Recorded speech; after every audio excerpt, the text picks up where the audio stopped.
الحمد لله رب العالمين وصلى اللهم وسلم على نبينا محمد وصحبه أجمعين ودرسي شناد يا كتاب كان مفتاح دار السعادة فرها قريقة راحة بإذن الله تبارك وتعالى وعن كجرني قيبتي سعادة iyo rayraynta sacaadada oo saddex qaybood loo qaybiyey.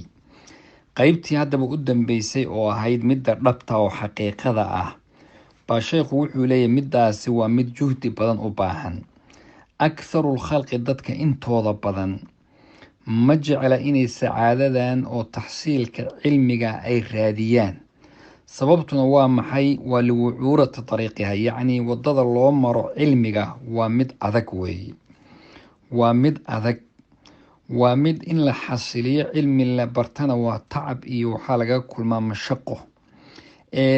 waxaana loo maraa yacni jid adag baana loosii marayaa dayib oo tacab iyo dhibaato ku jirto. lagumana gaadho cilmiga ilaa juhdi weyn inuu qofku bixiyo ma ogiye. wuxuuna ka duwan tahay tani labadii hore sacaado oo iyagu xitaa qof aan dalbin baaba iska helayaba. bal u fiirso, oon raadinin. tusaale haddaan soo qaadno xoolihii, waxaaba laga yaabaa dhaxal inaad ku arto adoo iska jiifo oon weligaa shaqaynin, oon hal maalina soo shaqaynin baad dhaxal ku helaysaa. waaba lagu hibayn oo laska kaasiin karaa. dhaxal baad ku heli, hibaad ku heli, wax walbaad ku heli. laakiin cilmiga dhaxal laguma helo ilaa inaad dhiibto, yacni isaga dadaal badan aada bixisa ma ogiye. weliba sidqu dalabkaaga iyo raadintaaduna run ay noqoto, niyadaaduna ay tahay mid iyaduna dhab ah oo saxiixa ay tahay, markaasaad cilmiga gaari kartaa. qofka ay himigiisu yahay wax sare inuu gaadho, waxaa lagama maarmaana inuu isaguna shidda iyo dhibaato badan uu u maro hawsha iyada ah. maxaa jira? waa sacaadada dhabta ah. sacaadada dhabta ah oo cilmiga naaficaho wanaagsan oo barashada cilmiga ah, bilowga hore waa mashaqo iyo dhib baa lagala kulmaa. naftana dhib bay ku tahay arrinka inay qaadato, iyada oo dhibaato abayna tii naftii ilaahay ugu talagalay yee martaa. kadibna way ku sabirtaa arrinka iyada ah. ugu dambeyntana riyaadiljanna, meel fiican bay ku dambaysaa. waxayna gaadhaa maqaam iyo meel laddah iyo macaan ay ka helayso, ku raaxaysanayso. almakaarim waxaa layidhaha manuuta bilmakaarih. waxa wanaagsan sidiisaba iyo meel sare qofkii rabaayay, makaarih iyo waxyaabo badan baa ka sokeeya oo naftu ay neceb tahay.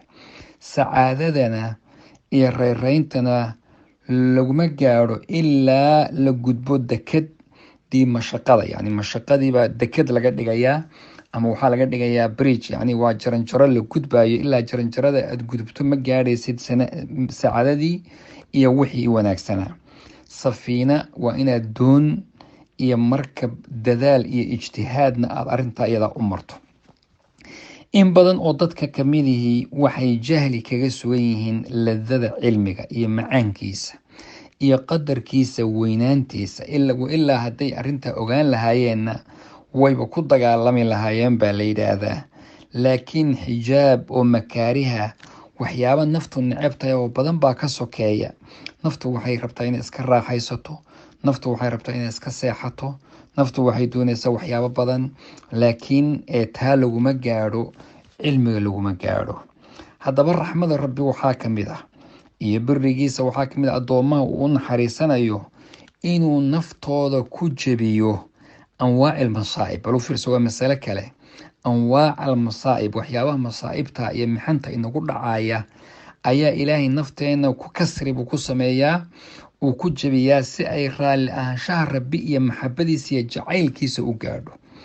ujeedada waxaa laga wadaa waman tadabbara, qofka xikmada ilaahay fiiriya, ludfigiisa iyo naxariistiisa addoommaha uu qaba fiiriya, jacaylka uu addoomihiisa u qaba uu fiiriya, naftooda waxoogaa kasri abu kasri waxaa weye naftaadii waxoogaa hoos loo dhigo oo laga jebiyo kibirkeedii iyo farxadeedii waxyaabii mararka qaar, kadibna kor loo soo qaado.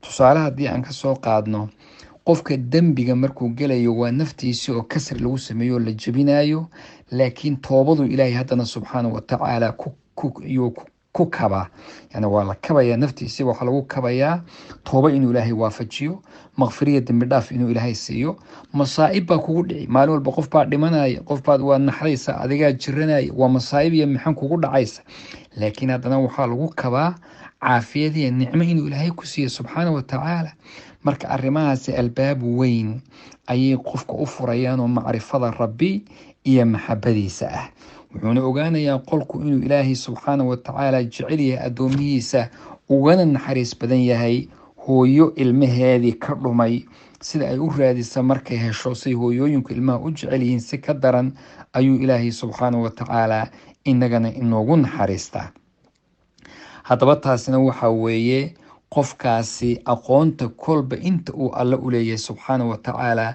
kulama dhibaato iyo turunturo ay kusoo gaadho waa kulama adiguna aad alle kusii shukrido ood alle usii dhowaato oo ilaahay subxaana wa tacaala